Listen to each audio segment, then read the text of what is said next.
So good afternoon, everyone. Welcome. This is Romola D from Romola D Reports, and I'm here today, as you can tell, with a very distinguished guest. I'm here with Kirk Wiebe, who is a retired NSA senior intelligence analyst, and he is a current NSA whistleblower on the mass surveillance of American citizens and also innocent citizens worldwide. So welcome, Kirk. Thanks so much for joining me today. I'm truly excited about this afternoon's conversation. Romola, it's a pleasure. It's all mine, and I'm very happy to be here with you. I'm so glad. Thank you so much for, taking me up on my offer to do an interview. And certainly it's been a long time since anyone has heard from you on this subject. And so, there is a few subjects, really related subjects, that I hope we can cover this afternoon. Perhaps we can start with this idea of mass surveillance, which you are very aware of, which you have whistleblown on. And let's talk about, the secrecy surrounding mass surveillance, perhaps, what your concerns have always been about NSA surveillance of all American citizen communications, what prompted you to speak out, and how you see the entire scenario today. Well, let's begin with what was happening when I joined the NSA in 1975. Okay. If people will look up something called the Church Committee, they will discover that it was in 1975 and just before that NSA had been caught spying on Americans. The current spying is not the first time this has happened. People in control of governments often go astray and misuse their power. And we started doing that in the late 60s, early 70s, with a couple of programs designed to spy on anti-Vietnam War personnel, members of the Senate, including Senator Frank Church himself. Oh, wow. And Martin Luther King, many others in society. Now, I was not conscious of that fact when I entered NSA in June of 1975. Excuse me. But having subsequently studied those materials about what happened, they have simply turned the clock back prior to the intelligence reforms that led to the formation of two intelligence communities. People don't understand, I don't think, that the reason there is a Senate Select Subcommittee on Intelligence and the reason there is a House Permanent Select Committee, HPSI, SISI and HPSI, on intelligence is because of actions ordered by Congress to stop the unauthorized spying on American citizens. That's why those committees exist. A lot of people assume they just exist to look at legislation affecting intelligence and so forth. No, they were established to stop the unlawful surveillance of people. That's really interesting. So it is connected to what you're talking about, what happened in the 70s then. Absolutely. At that time, when I entered on duty, and while this was going on, the director of NSA was Vice Admiral, U.S. Navy, Bobby Inman, one of the most distinguished, if not the most distinguished intelligence officer we have ever had at the National Security Agency, and I would even say in the federal government. Bobby Inman was a gentleman. He was a law-abiding officer. And most of all, he enforced his own allegiance, not to the president, not to the chief of the intelligence community, CIA at that time, but to the Constitution of the United States. This is critical. Yes. When you go in the military or when you go to work for the government, at least it used to be that we all signed oaths. We took an oath to defend the Constitution of the United States. That's right. Not to defend a Democrat or a Republican administration, not to defend a president, a sitting president. It has nothing to do with it. It has everything to do with loyalty to the principles stated in that sacred document known as the United States Constitution. Now, as we all know, people speak about that document as something created by old white Europeans who really were old fuddy-duddies and did not know what they were doing. And so they want us to throw it out and begin anew with a new kind of socialism or fascism. And that's what I see happening before us right now. When you see the government threatening phone companies to intercept text messages, to look for people who don't want to take an experimental vaccine, that's a red flag. So we have a government, not just back in 1975 who cheated, not just back in 2001 when Bill Binney and myself and Ed Loomis and Diane Rourke of Congress blew the whistle on illegal, unconstitutional surveillance of innocent people.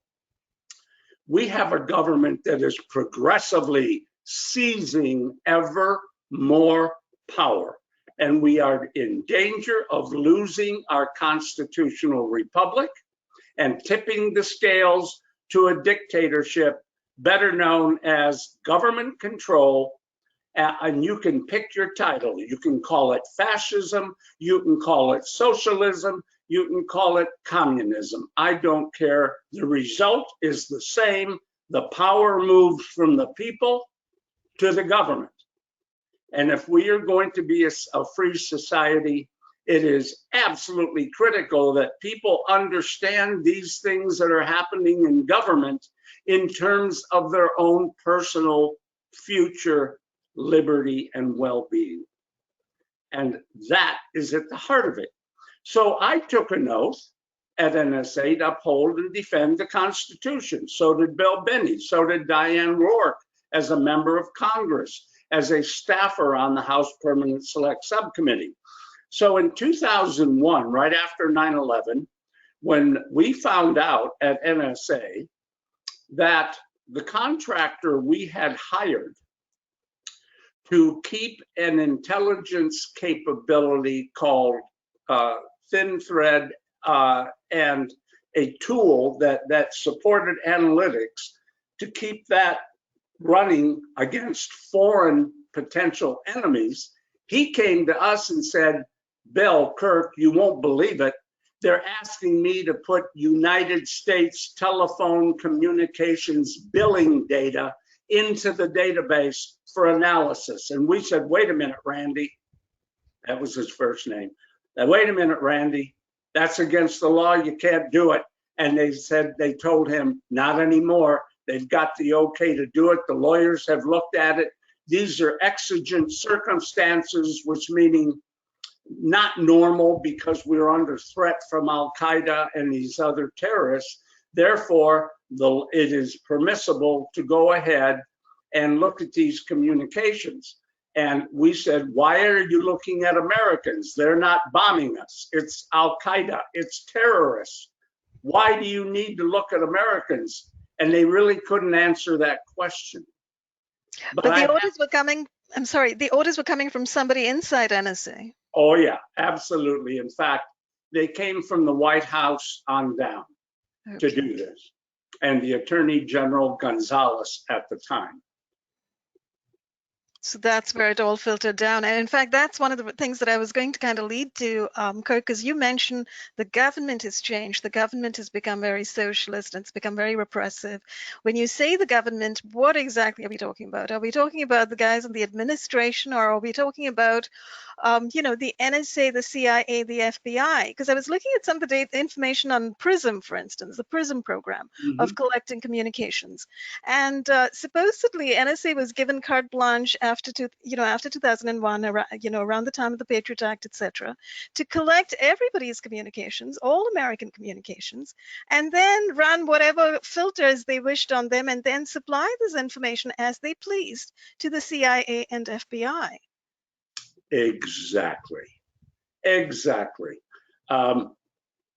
They've kept this under wraps for many years, and they don't want it out. The matter has never been in front of a judge in a court. All the cases are normally tossed out, although there are one or two still in the courts and still viable. One in the Third Circuit that has real potential to develop some evidence and get testimony on the floor of the court and to get a real proceeding. So we're very hopeful for that. But in the meantime, you are right. These permissions, when you say who, right, it really isn't one agency. Something of this magnitude has to involve the White House, members of Congress, and of course, the agencies themselves. And the agencies are part of the executive branch. So it's important to remember that their boss is the sitting president, whoever that may be.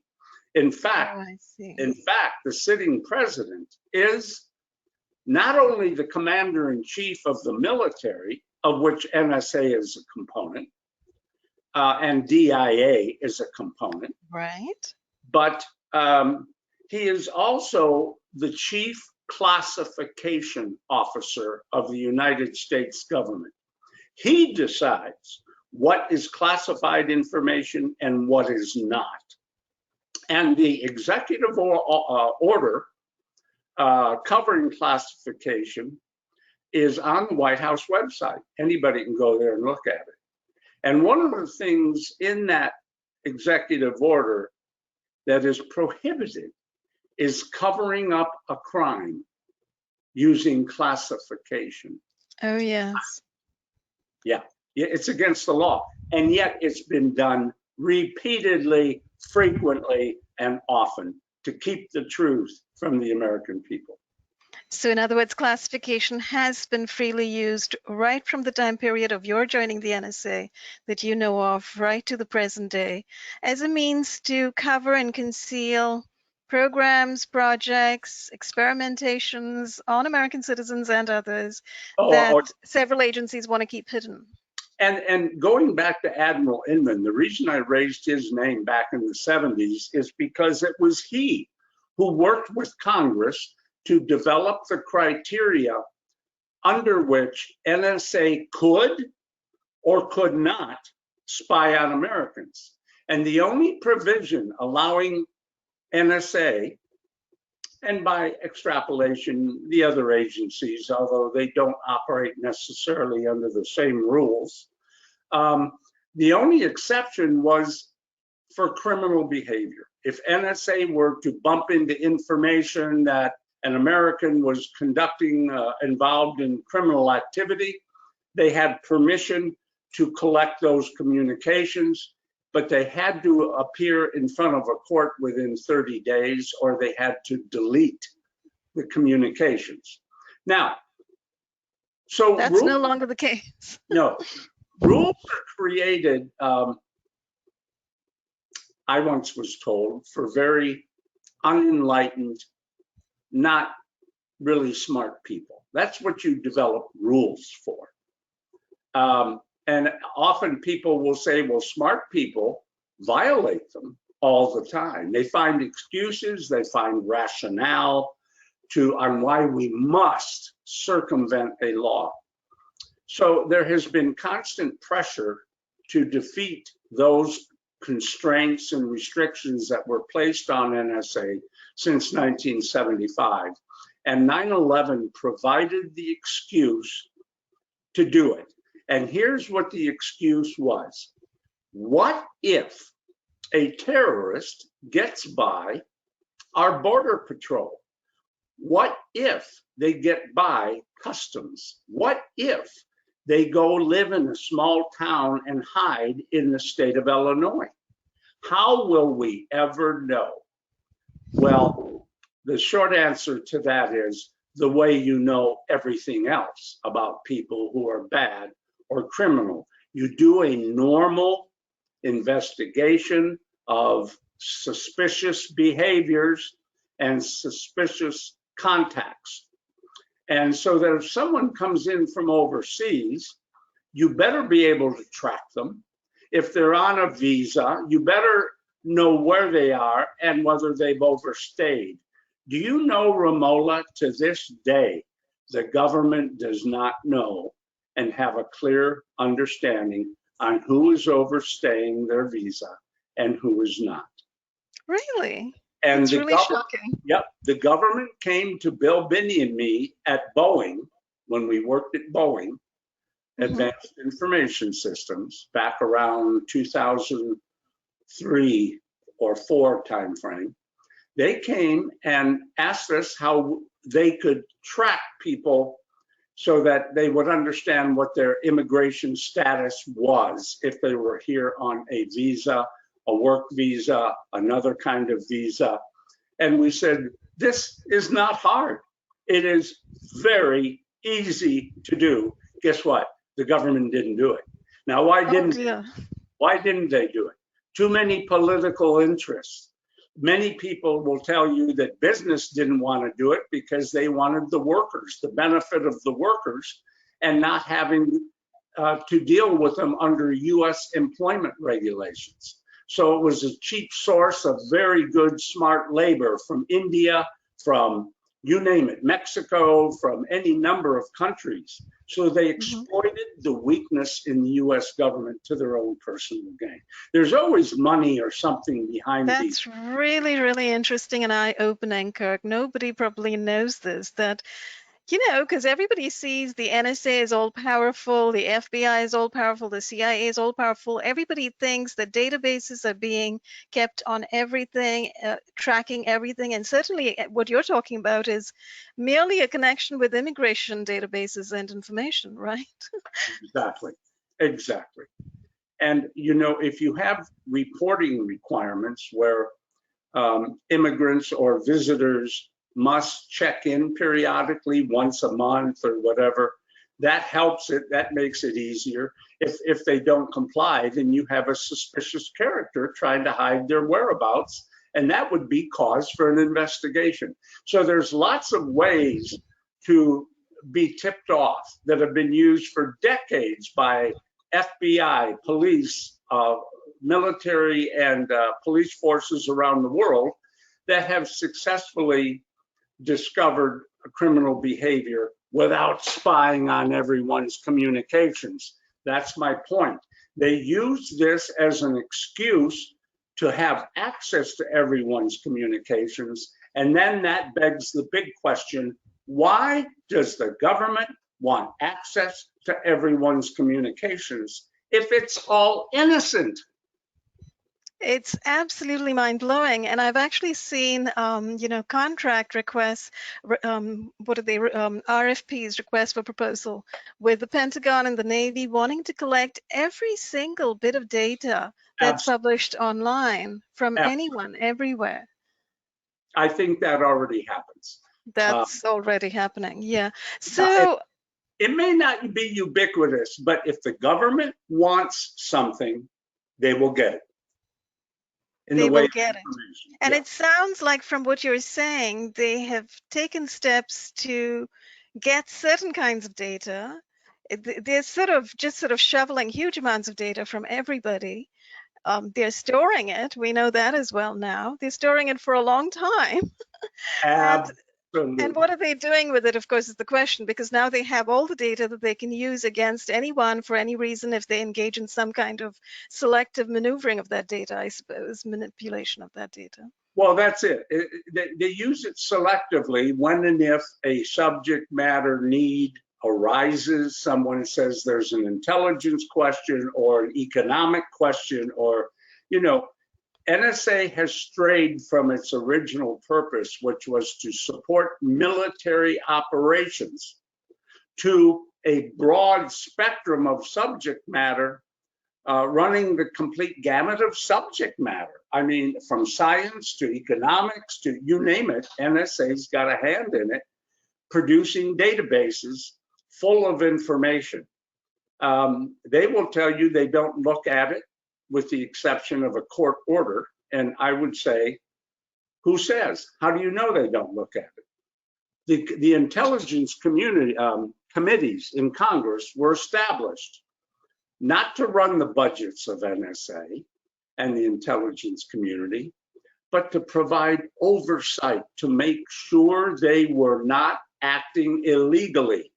That oversight is virtually non-existent. They meet a couple of times a year. They get a briefing, Congress does, and Congress asks, are you obeying the law? NSA says, yes, sir, I am. And you believe me, of course. Well, of course I believe you. And they go back to NSA and do their business. There is no real oversight. If Congress wanted real oversight, Romola and your audience, they would establish a tech team with access to the NSA TCP/IP networks. They would be able to roam on those networks, visit any databases, watch any retrieval actions, what kind of data was being retrieved and used and seen by whom, and was it being then digested and processed into a publication, an intelligence report of some kind, and disseminated? And did it have information about foreign companies or American companies or legal matters where clients are being spied upon, or their attorneys, or whatever, in cases against the government? I mean, imagine all the possibilities if you have everyone's information when you want it. Yeah, and this sounds like you have the solution, because I was going to ask, if there is absolutely no oversight, if those House Intelligence Committees, Senate Intelligence Subcommittees are doing absolutely nothing to ensure oversight of the agencies, then perhaps this is a solution, right? Is there any likelihood of something like this happening? No, politically, they don't want it. People don't want it. The FBI doesn't want it. Imagine an FBI 30 years ago. 30 years ago, the FBI operated like a police force, very sophisticated, and they did typical, classical gumshoe investigation. When I say gumshoe, that means sending people out to interview neighbors who surround a suspicious person, asking questions, watching where that person goes with manpower. Today, all that is unnecessary. They have complete access to the NSA database. They can go in and see what you're thinking, what things you're writing about, and they can invent causation. But then they present it in a court to make an arrest, and they don't tell the defense attorney that they got that information from NSA digital supplied information. They tell them they got it from the way we did 30 years ago. We've been talking to people and so forth. So it gets covered up. The DEA is doing this. The Drug Enforcement Agency is going into the NSA database looking for possible drug activity, and then writing basically a false report, making it sound like good old-fashioned human-based investigation, walking and interviewing, that kind of thing, obtaining records legally, was the way that this case came about, when in fact it took a shortcut to save manpower.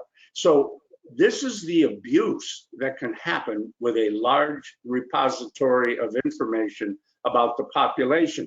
History teaches us, Romola, the only governments that ever want all the information about people are those governments that want to control people.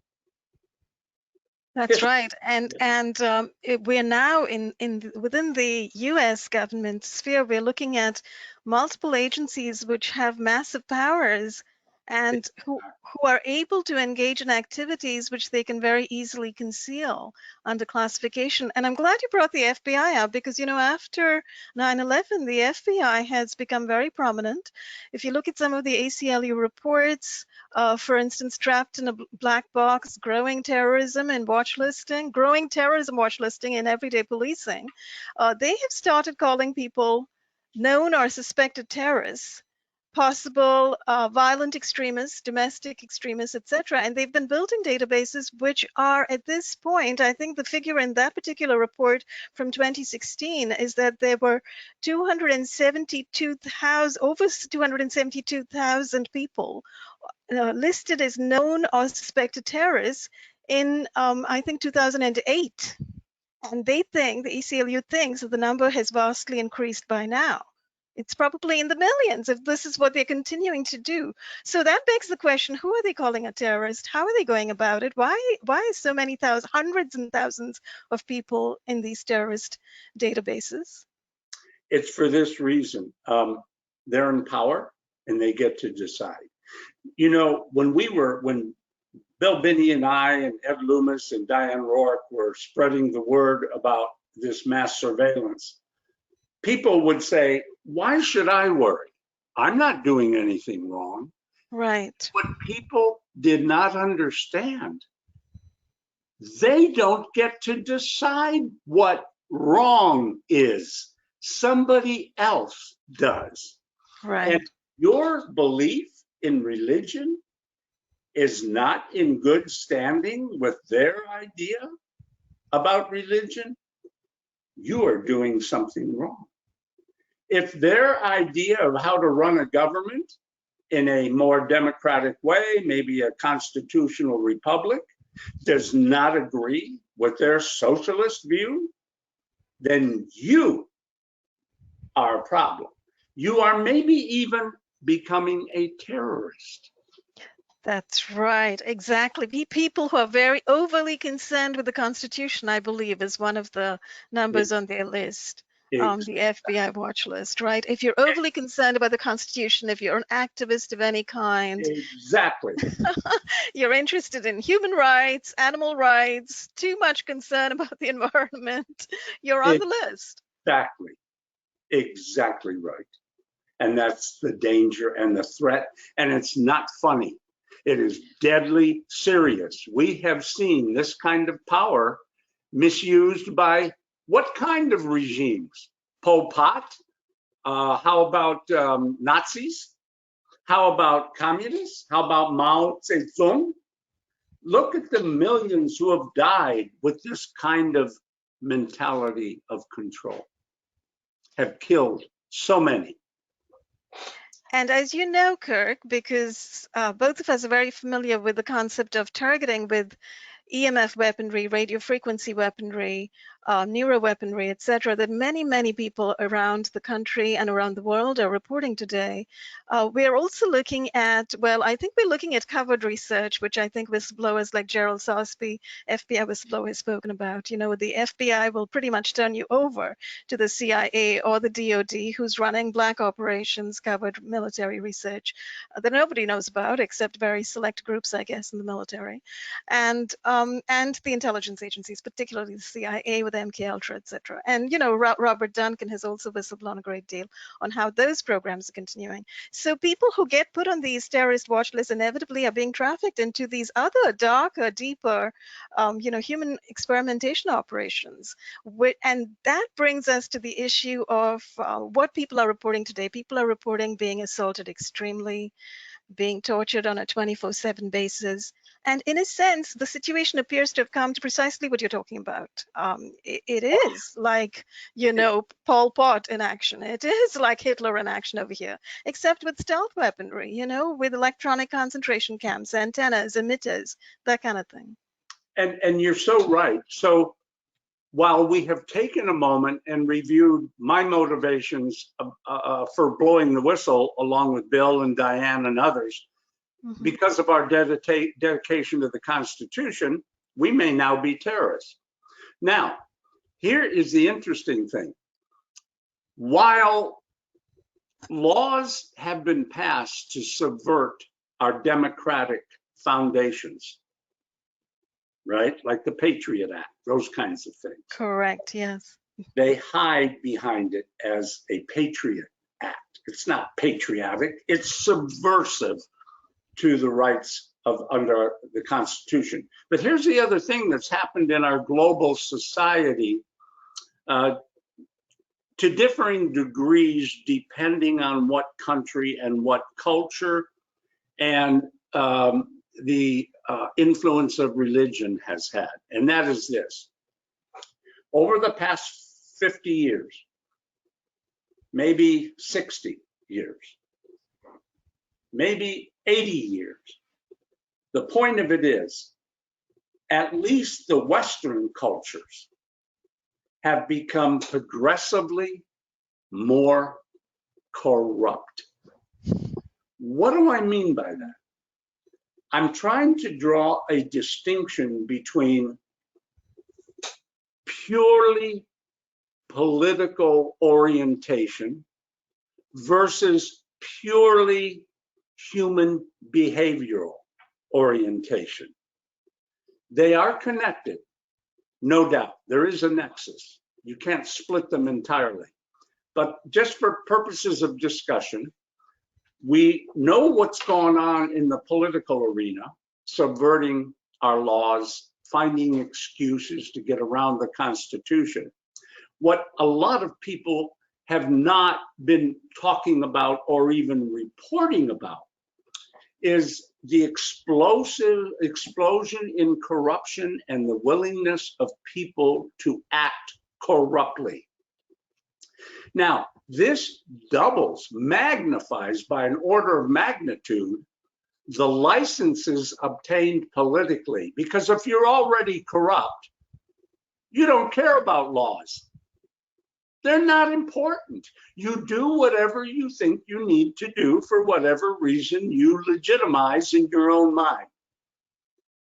And so if people are no longer constrained by their religion, no longer constrained by common threads of decency, basic principles of human behavior, of respect, and you don't steal from another. And if you're hungry, you ask for help.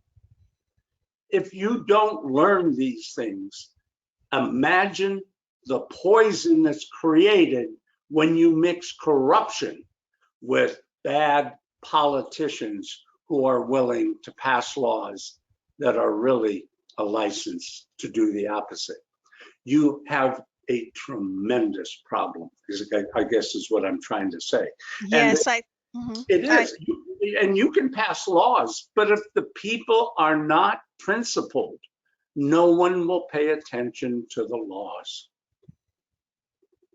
And the people who are not principled, in the ones in high places, are the ones who end up making these, you know, they're doing it through legislation, they're doing it through memoranda of understanding. For instance, the one between the DOD and the DOJ in 1994 to permit the Department of Justice, which is the FBI, which is local law enforcement, to jointly develop and use non-lethal weapons, which up until that point were classified. So we're talking about, you know, EMF weapons, etc., which are still being kept secret by these departments. They are refusing to be open about it and tell us what weapons they've got in their arsenal. So you've kind of got to dig through a lot of information before you find out what they've got and what they're using. No, you're absolutely right. And I will tell you, the use of directed energy for weaponry as a weapon is nothing new. I mean, everyone knows we're trying to develop laser weapons. Right. We have been experimenting along with Russia, China, and others, the more technologically advanced countries, looking into the use of RF, radio frequency energy, for decades. For decades, isn't it? Ever since radar was discovered way back, about 150 years ago. Absolutely. And all of us who were young men in the military back in the 60s remember on military bases, if you walked by a radar, an operating radar that was turning and radiating. There was a warning sign. Do not enter the beam of this radar, or you may never father a child. Oh, wow. So they knew back then. The military has certainly known. They knew that you about could, human bioeffects. Yeah, you could at least kill the sperm generating apparatus within the male testicles, but it would also, obviously, if it will do that, it can do damage to other parts of the anatomy. Of course, yeah. So the and consequences were well understood. They were well understood. And right now, over the 70s, 80s, 90s, there's enough public domain, military manuals, intelligence manuals, Air Force manuals to tell us that they've been studying and measuring the dosimetry manuals, for instance. They've been measuring the bioeffects. Medical physics has advanced quite a bit. No, you're absolutely right. So on the one hand, for instance, when you look at what's happening with, and this is perhaps a good point to talk about the so-called Havana Syndrome, with how that's been portrayed in the mainstream media, with diplomats, with intelligence officials, with State Department officials in various parts of the world, in Cuba, China, etc., being hit by directed energy weapons, classified as neuroweapons, etc. And everybody's saying, oh, we don't know where it's coming from, we don't know how they're being hit. When in actuality, there's enough information, public domain information, that the militaries around the world have been developing two kinds of weapons. One is the counter material, the big, hypersonics, the laser weapons, etc., that could take out a battleship or whatever.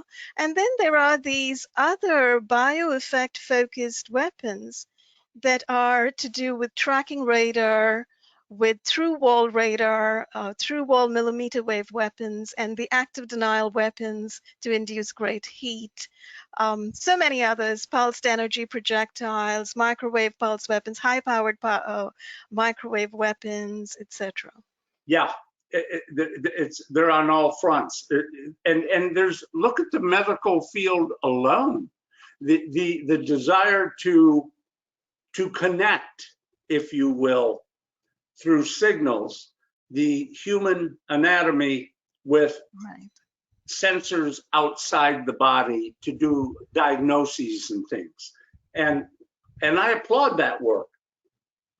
But the wireless body area networks, pacemakers, and all that, you mean for people who need it, right? Absolutely. So, yeah, and it's progressed beyond that. At this point in time, it's not just people who need it they're looking at. They're looking at nanomedicine and, full body wireless sensor networks, putting nano sensors into people's bodies and brains so they can be read from a distance. I mean, you're right, the medical field, when you just look at that, it's kind of mind-boggling to what level of sophistication they've Well, it is. And now let's add that very valid research into the thing we just talked about, corruption. The medical field is not immune from corruption. Today, if you are in a cartel and you're commanding billions of dollars, you can buy your own research team. You can buy your own lab. You can buy your own internet attack, cyber capability. You don't need governments and state governments to do this anymore. And so these technologies are getting out of control, let's say. And so the sources and the reasons why these attacks are indeed possible, whether they be on human anatomy or to hack bank accounts or make threats, should not be a surprise. We as societies are almost in a stage of falling apart. We are losing control. Don't misunderstand me when I say control. Everyone needs government. Everyone needs a system, overarching structure or system to hold things together. But the missing component is principle. What are our ethics going to be? What are they going to be? If you are a student of ethics, we are in a time right now that is almost blows the mind, because there are so many cross currents cutting different ways, belief systems, arguments. What's right? What's wrong? It is all up for debate, seemingly. And if we don't get a handle on this, we are going to see an element of chaos in societies globally. And the danger of a third world war are increasing, I think, on a weekly basis. Absolutely. And there is, many people would contend, a measure of chaos endemic and evident already, given what's happened with the fusion centers since 9/11, given the sharing of information between the NSA, the CIA, the FBI, given the fact that many black operations are ongoing, weapons testing operations are ongoing, as for instance, the limited effects program demonstrates, between DARPA and NIJ, and the National Institute of Justice, NIJ, etc. So they are indeed testing, developing all kinds of sensors and all kinds of methods of weapons detection, and even things like acoustic neuroweapons. This is openly published in this document, the Limited Effects Program report that I have written about. So you have to ask, because obviously weapons testing companies are here, weapons development companies are in play. They're the ones getting the big contracts with the DoD. So Yes. you have, and this brings up this issue of what you spoke about earlier, Kirk, this notion of corruption, this notion of politics, and also the understanding that public-private partnerships, a revolving door between government and these very companies, have sort of set up a situation now of sort of invincible power. So these guys who are developing fascism. It's called fascism, exactly. These guys who are developing weapons and, happily using these weapons on citizens, on US citizens inside America, and, other countries, NATO's involved as well, in Europe, etc. They're also connected to the politicians and government, and, they're able to get these positions on boards, etc. Yes, exactly. You are absolutely right. And so it almost sounds like it's an insurmountable foe. That's right, it does. And that's the unfortunate situation. And this is why I wanted to ask you, what do people like you who have this sort of broad-based understanding across time of how the government operates and how agencies operate, and if there's a possibility to rein some of these agencies, to bring ethics back into the picture, to bring human rights back into the picture, how is that possible to accomplish? Is it possible? Yeah, I think it is possible, but it's going to be hard. And it's going to require that the average person change the way they behave in their day-to-day life. What I mean is, most people go through life today. Let's just say we've become very spoiled with our style of living, our relative wealth compared to the poor countries of the world. So we've become lazy, lackadaisical, and we want someone else to worry about that problem. No longer can you afford to take that position. Every American that values freedom of speech, essential freedoms, freedom of religion, freedom to gather, need to become a very loud voice. And we must begin to demonstrate instead of sitting home. I don't care if it's a plan that we all go outside and blow our automobile horns at exactly the same moment in time across 50 states.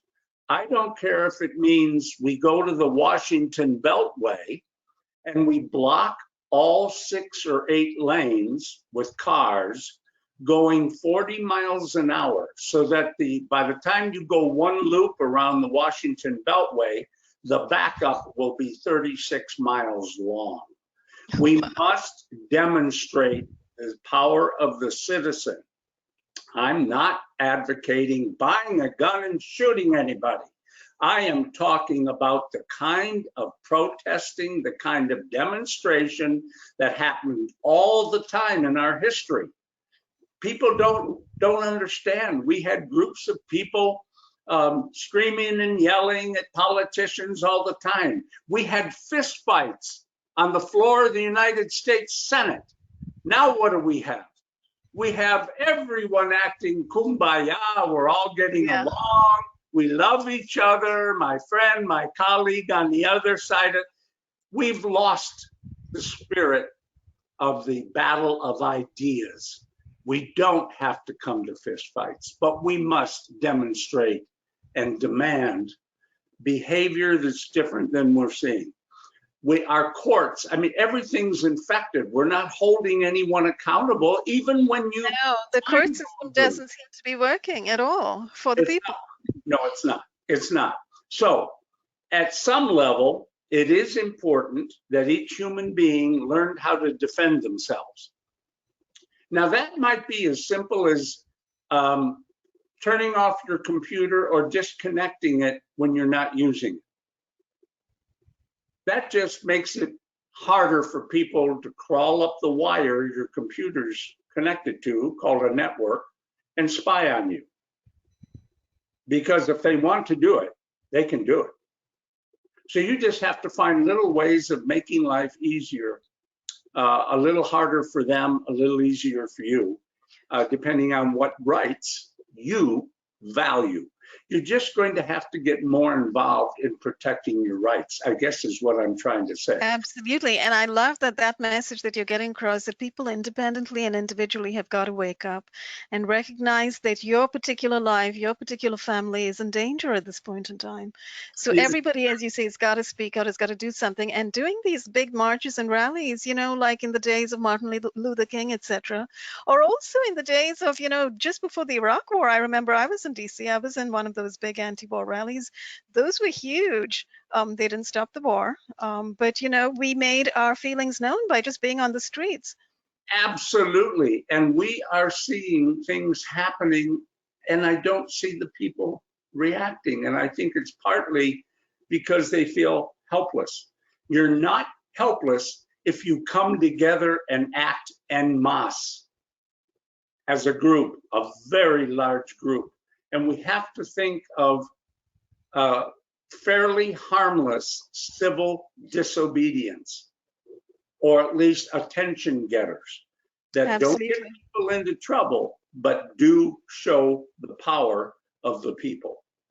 I wanted to, that is a great idea, but I wanted to mention at this point, Kirk, that, you know, the kind of Stasi situation that we are seeing today, where neighbors have been turned against people, against those who have been targeted.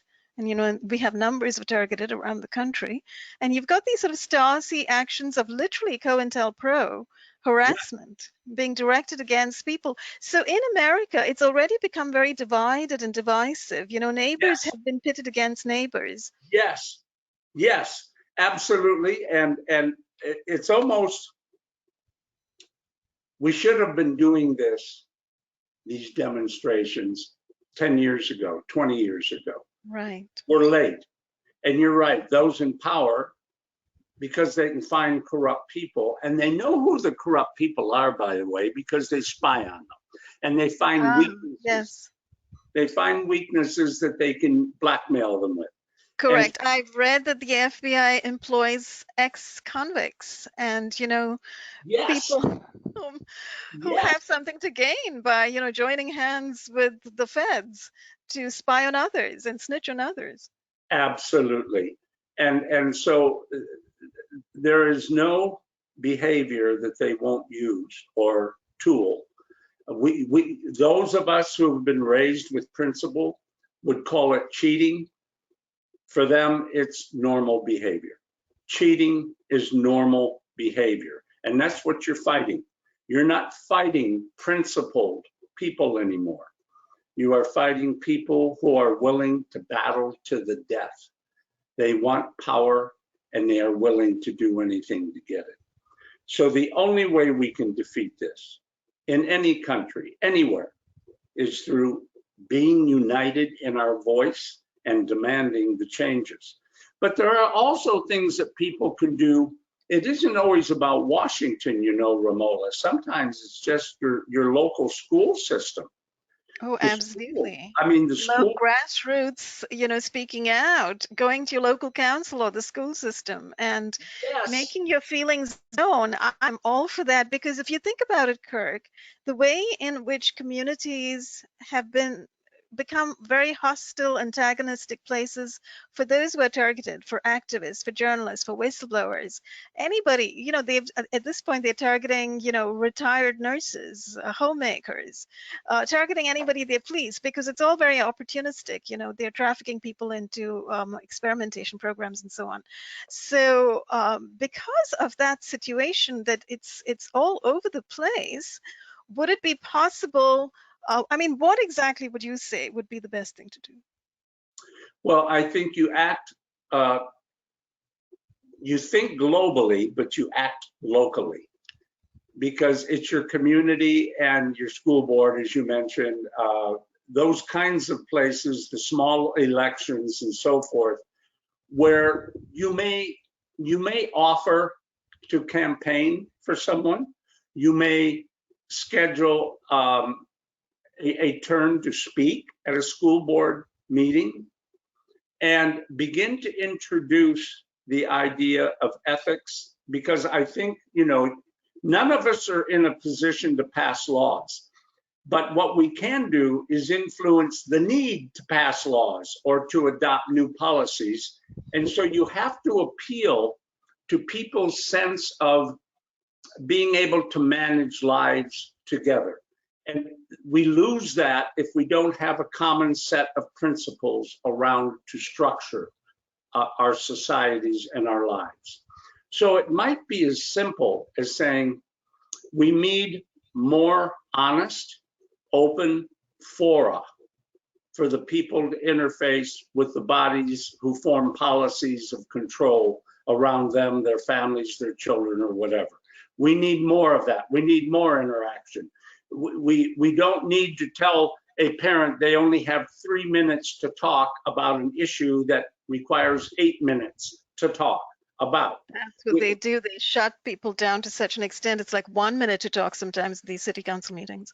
Yeah, and we have to demand. That's where the change begins. Little things.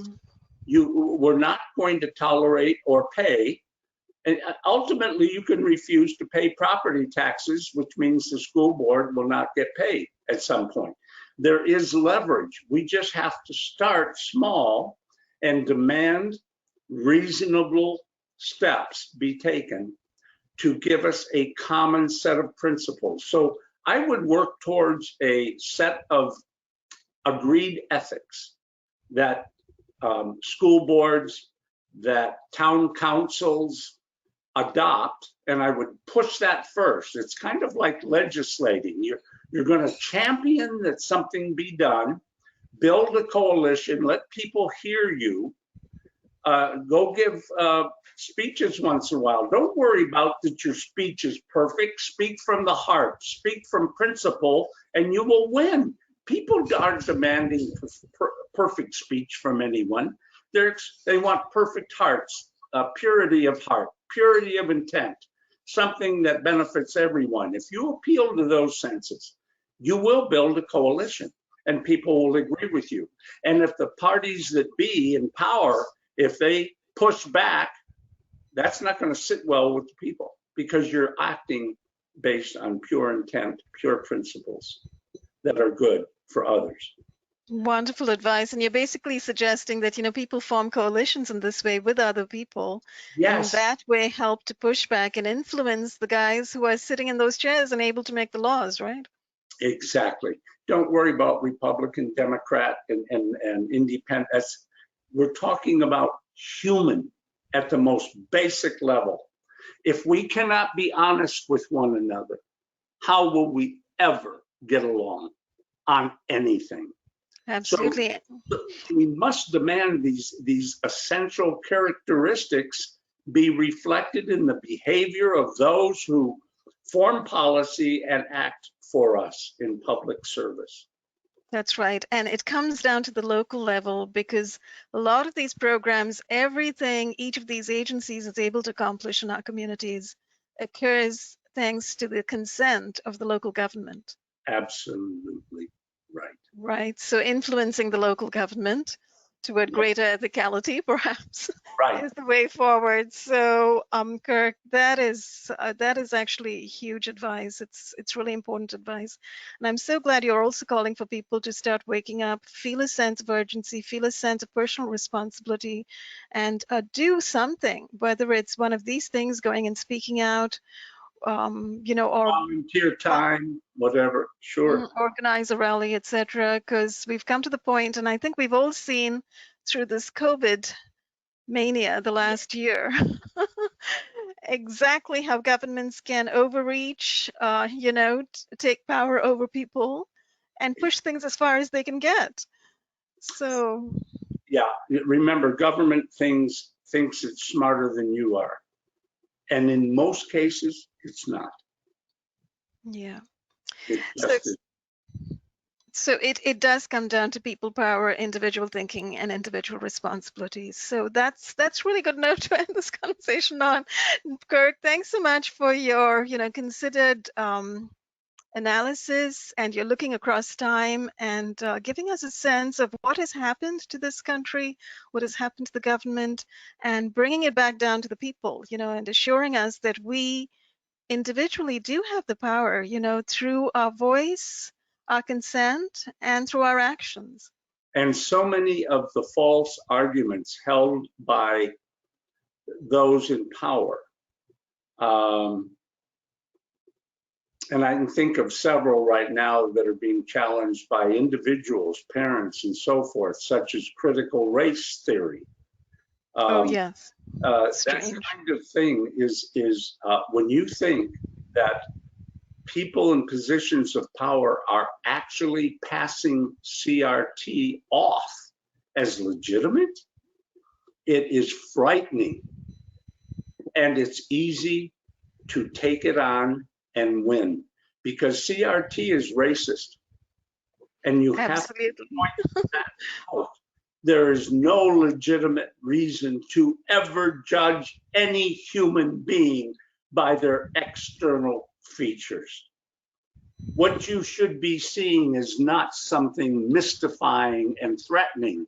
You should be seeing beauty and humanity and respecting a person's character, at least giving them a chance to show their character. So, and never hold a person, accountable or culpable for the crimes of their ancestors.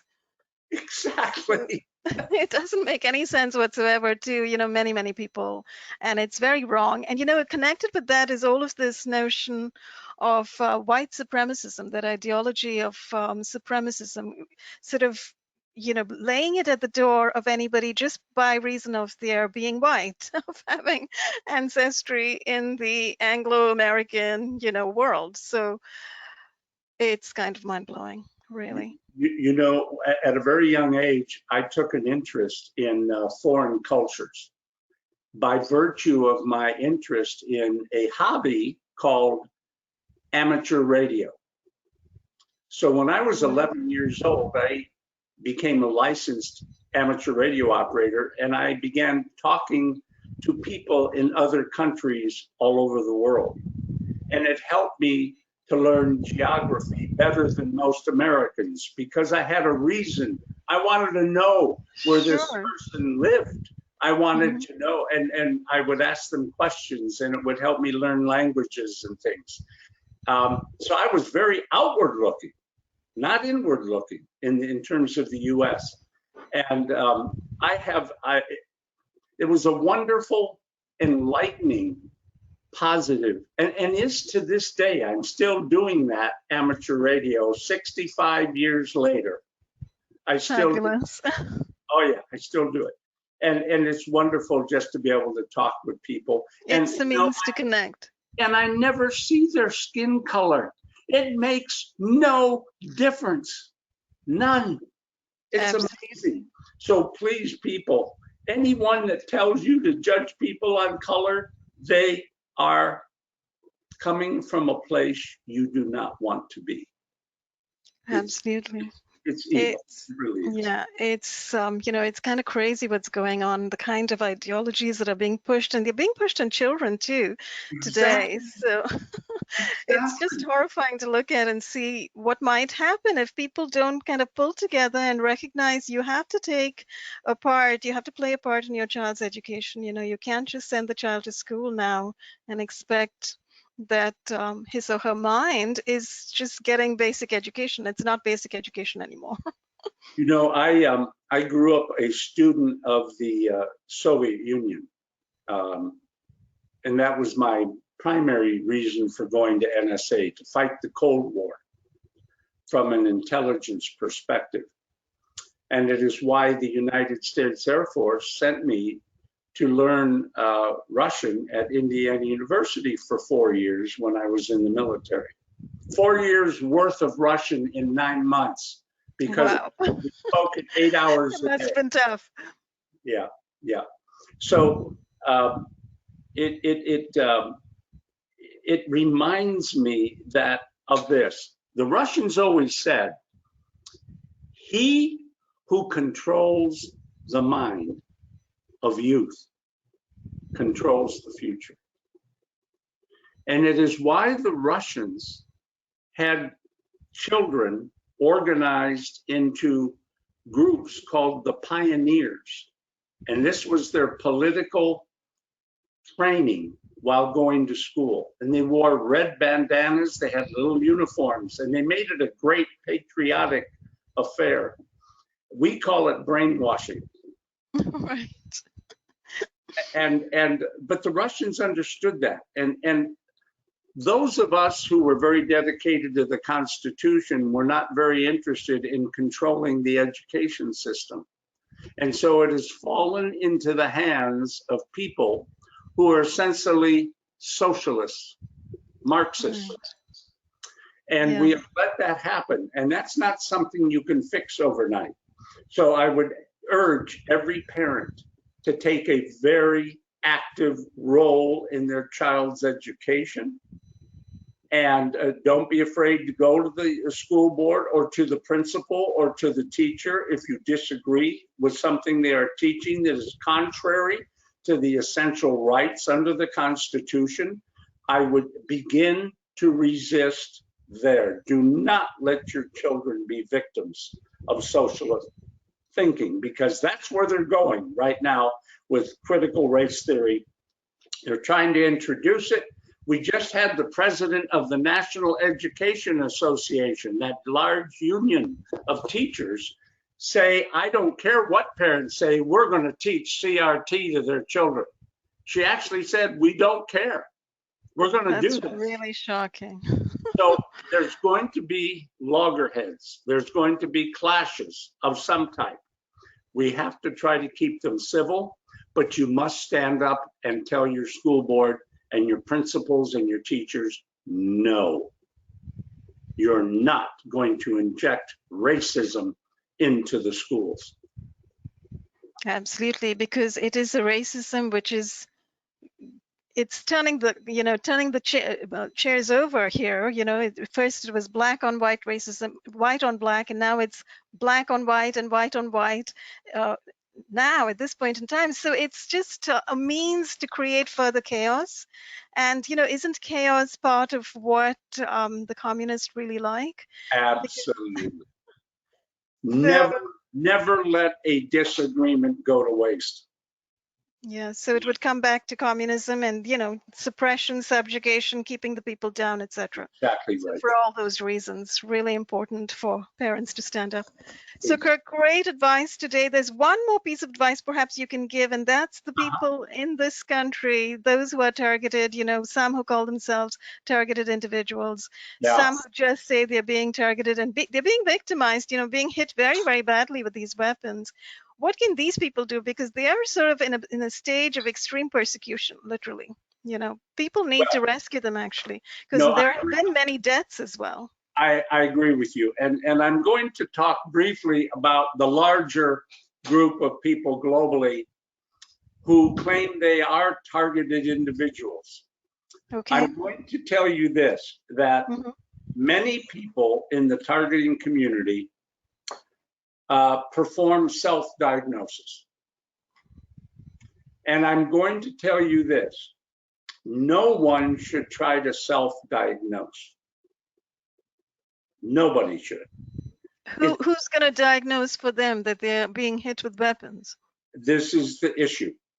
It's important that people who suspect that they are targeted seek science. Find Absolutely. science. Now, how do you do that? You don't self-diagnose and tell a doctor that a satellite that passes overhead every 20 minutes is hurting your ears. Don't do that. It is a critical mistake. I know it's well-intentioned, but it will not buy you anyone's ear to listen. They will immediately declare you not all there, and you will, and this happens all the time. And this is happening already. This is, Exactly. doctors, psychologists, psychiatrists are frequently calling those targeted, mentally ill. Exactly, and that's why I'm bringing this up. It's very important the way you begin to self-advocate sets the path down which you're going to go. Don't take the wrong path. Don't tell others the source of your problem. Tell them the symptoms. Tell them the symptoms and ask for help to determine what the sources of that pain, of that sensation, whatever it may be, is. If you want to broach the subject that you're aware there's experimentation out there going on by the military and others, some informed, some without permission, then fine. But do not self-diagnose in front of a professional, because most professionals have been trained in scientific method. They're very wary of subjective data. They understand it exists, but you must move from the subjective to the objective. And the only way you make that transition is to get people to listen to you. So I'm simply saying, state symptoms. Doctor, help me with this. If you can help me understand where this is coming, or these red marks, whatever it may be that's happening to you, take the path of science. You will boost your own credibility. The greater group will benefit because more scientific investigation will take place, because the science community is being cooperative with you because you aren't self-diagnosing, you're asking for help. Well, So, and we should remember also, Kirk, unfortunately, there are complicit doctors and psychiatrists oh yes, who there are indeed working with the CIA and the DOD. Ramola, we just spent over a half an hour talking about corruption. We are well aware. Corruption, exactly. So be aware of that. I wanted to also mention that, there are other ways you can help to establish that you are indeed being hit with some simple meters, simple electrosmog meters or EMF detection meters. Exactly, but take readings. Be careful. Once you become the diagnostician, if you are not trained, you will buy into self-fulfilling prophecies. You will say, oh, look what I found. And normally these cheaper meters won't even tell you the frequency at which the emission is happening. Some of the more expensive ones will, but that's another problem. The expense of this equipment is not insignificant. That's true, yes. So I would vote that groups of TIs pool their resources and buy some very good equipment. And if you want to do some spectral scans of the frequency spectrum and so forth. But be aware that there are many devices in your home that create what we call spurious emissions. They're Absolutely. not intended, but they're a byproduct of the way a product is designed. For example, simple LED lighting devices in your home can create a lot of electrical noise. Now, it's usually ubiquitous in the spectrum, spread around. It's not finite and well-defined that you could see a spike on a meter or something. But Right. be aware that there's any number of sources of magnetic energy, even in your home, emanating Absolutely. from your TV, your radio, Mhm. your computer, oftentimes emits Your signals. cell phone, etc. So if you're not well versed in these things, you're not probably somebody that should do a lot of diagnostic work. So I would seek to pool resources, and then I would seek an expert in electromagnetic phenomena to actually conduct the test. And you may have to pay them $200, but pool your resources, focus your energies in scientific ways, and let's get to truth as quickly as possible, because once we build that database, I would say, of multiple groups doing that, we would build a common database, share the phenomena so that a researcher like you, Romola, or anyone else could go in and look for correlations between data, frequencies, types of energy, all kinds of things.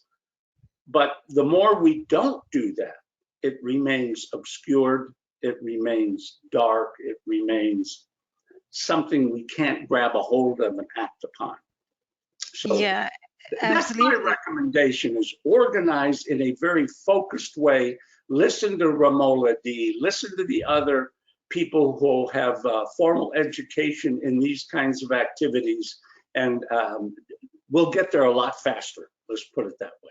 I hope so. There are, that's great advice for people who actually don't know that they're being targeted and are trying to find out. And as you know, as you mentioned, Kirk, there are indeed many people who put out the kind of grandiose, idiotic information like, a satellite went overhead and it hit me. And they add to the credibility of those who are actually being targeted. They put in disinformation as well into this space. Yes. And that's So why that is also going on. I beg people to be a little humble, just a little humble, that enough to stay respectful of the body of knowledge of science, and seek those who are familiar with using science in the natural world to explain things. That's all my advice is. Absolutely. And it will be wonderful if people not only can get together to get, spectrum analyzer, frequency spectrum analyzer, because those are expensive, and Yeah. use those. And plus, ultimately, actually hire professionals, radio frequency professionals, engineers, who can do some Faraday detection, who can figure out if people are implanted and so on. And I know there are some people doing it, but far too few. And Yes. we do need radiologists, we need RF engineers to step forward and help victims. So perhaps, we can, those of us who are really concerned about this can make some efforts to find such professionals.